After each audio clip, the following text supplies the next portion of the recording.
তাদের মুখ দেখাবার কোনো জায়গা নেই, ঘরের বাইরে বেরোতে পারছে না। তাই মুখ থেকে কতদিন এই তৃণমূলের নেতারা থাকবে সেটা আগামী দিনে প্রমাণ হয়ে যাবে। মাটিতে এই অপদত্ত নির্লজ্জ তৃণমূল কংগ্রেসের হারবাদ, যারা লুটেরা, যারা লুট করেছে, অত্যাচার করেছে, জুলুম চালিয়েছে, মানুষের বিচারের নামে শাসন শোষণ চালিয়েছে, একতরফা ভাবে থানায় নিয়ে মিথ্যে কেসে আইএসএফ এর ছেলেদের জড়িয়ে দিয়েছে। আজকে মনে বড় কষ্ট হয়।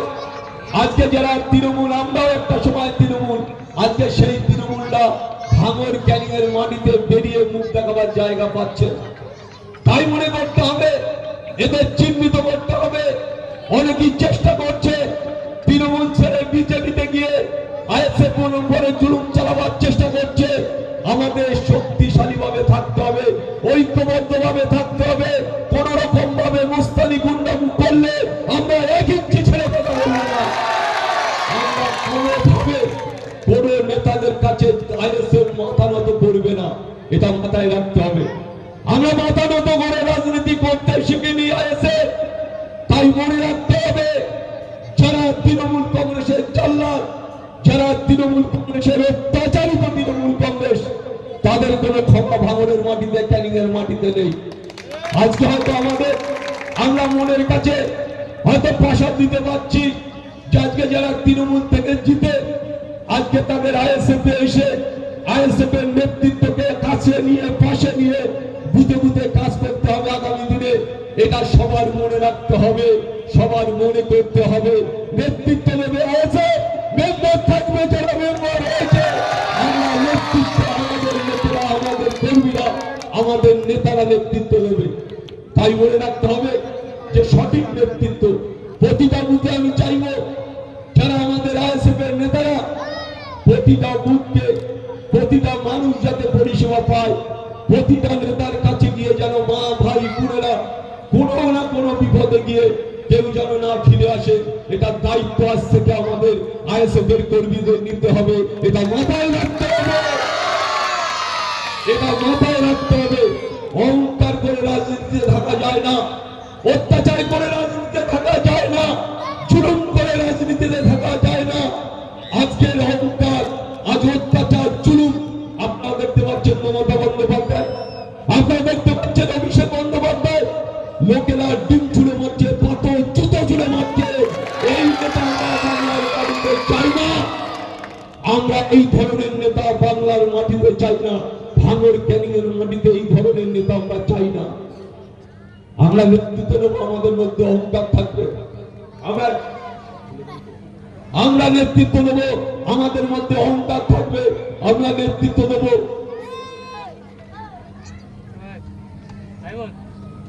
যে আমাদের উপরে আমরা বাদশাহ হয়ে বসে থাকবো। এই নেতৃত্ব কিন্তু আমরা আইএসএফ চাই না।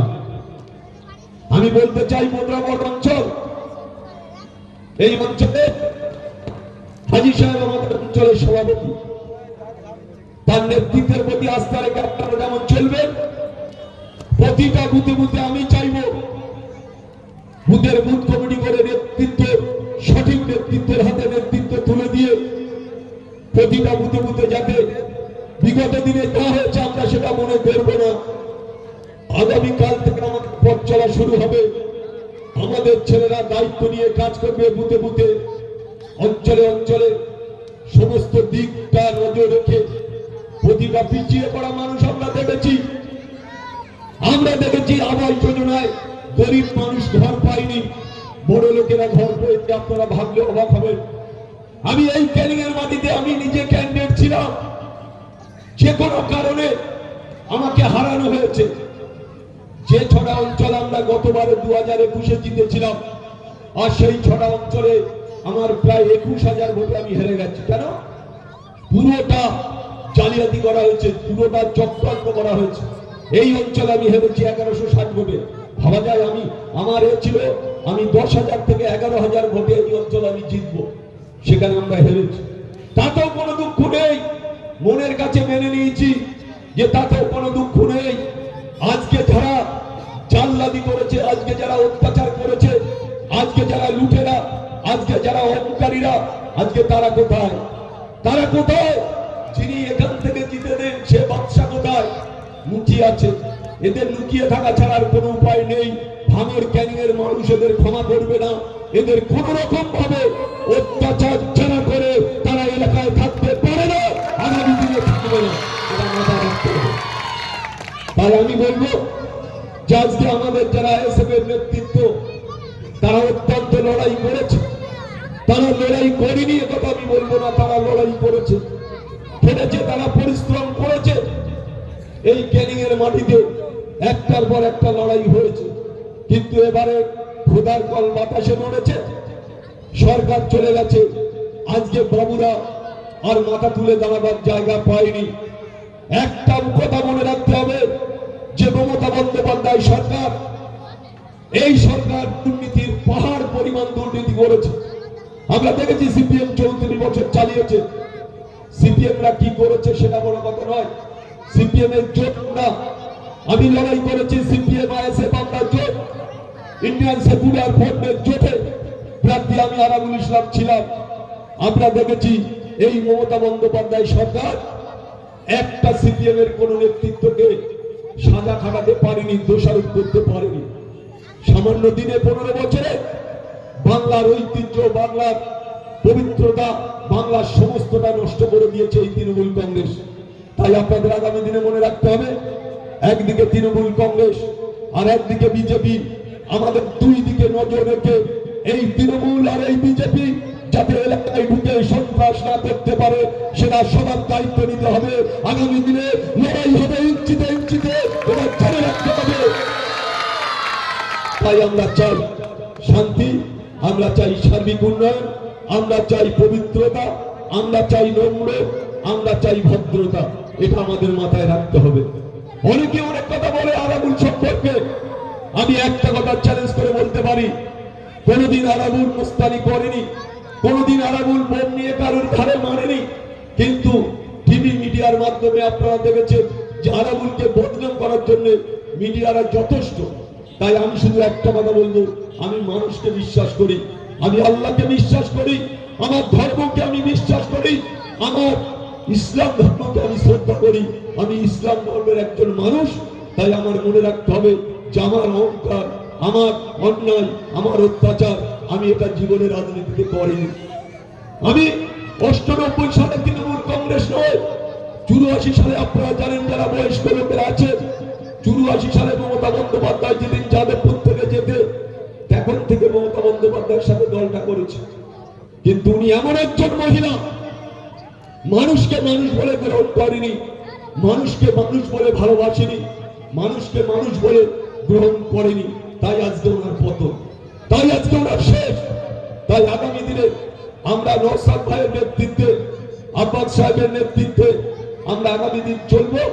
আমরা চাই সঠিক নেতৃত্ব দায়িত্ব নিয়ে আমরা পরিপূর্ণভাবে মানুষের জন্য কাজ করার জন্য মানুষ আমাদের দায়িত্ব দেবে।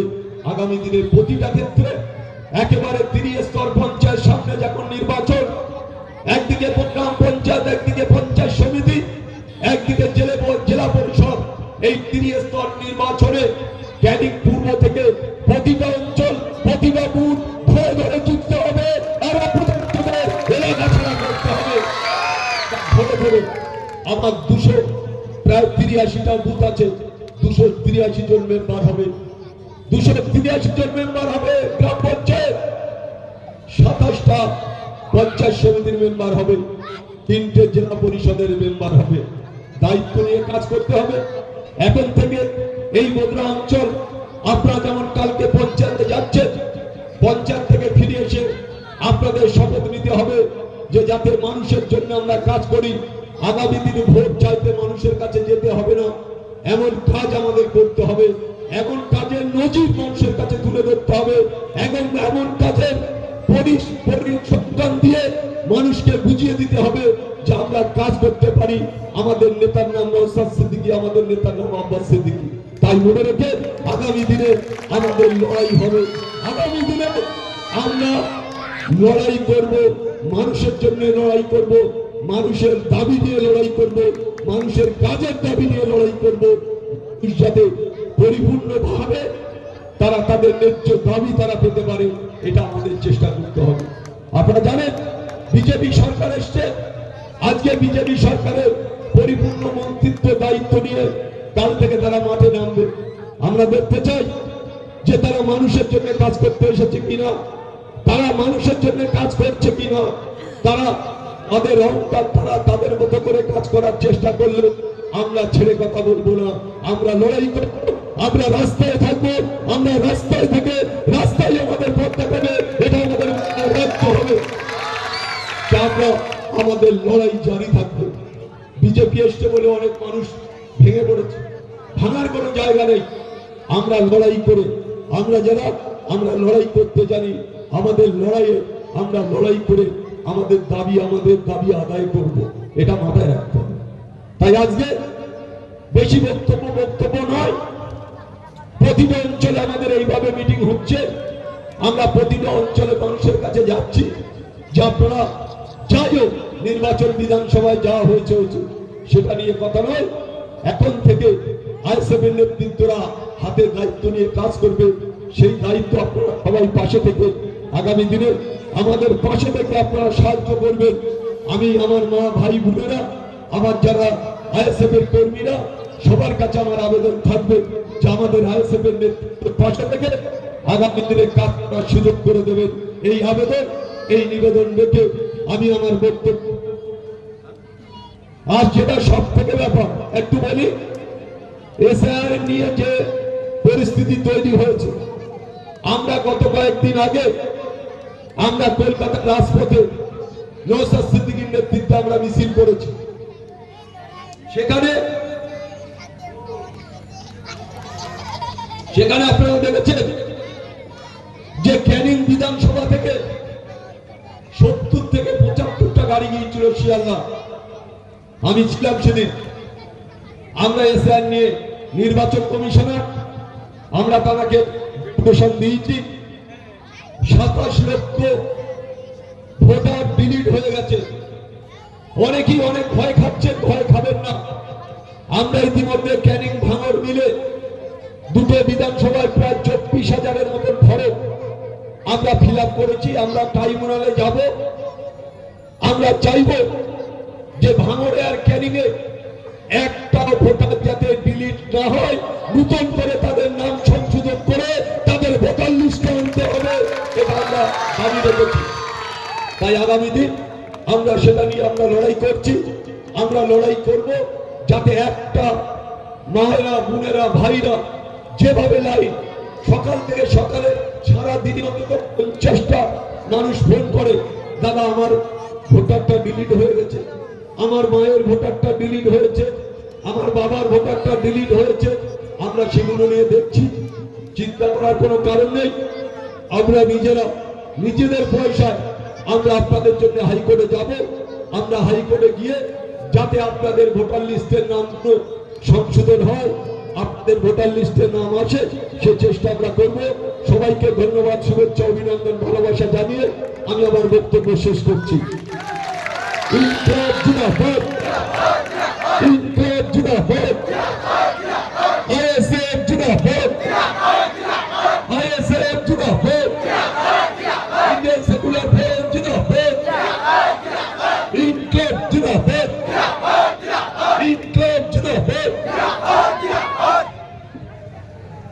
সবাই গুছিয়ে গাড়িতে উঠে আস্তে আস্তে যাবেন,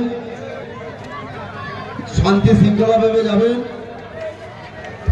কাল সকাল 7টার মধ্যে আমরা এখানে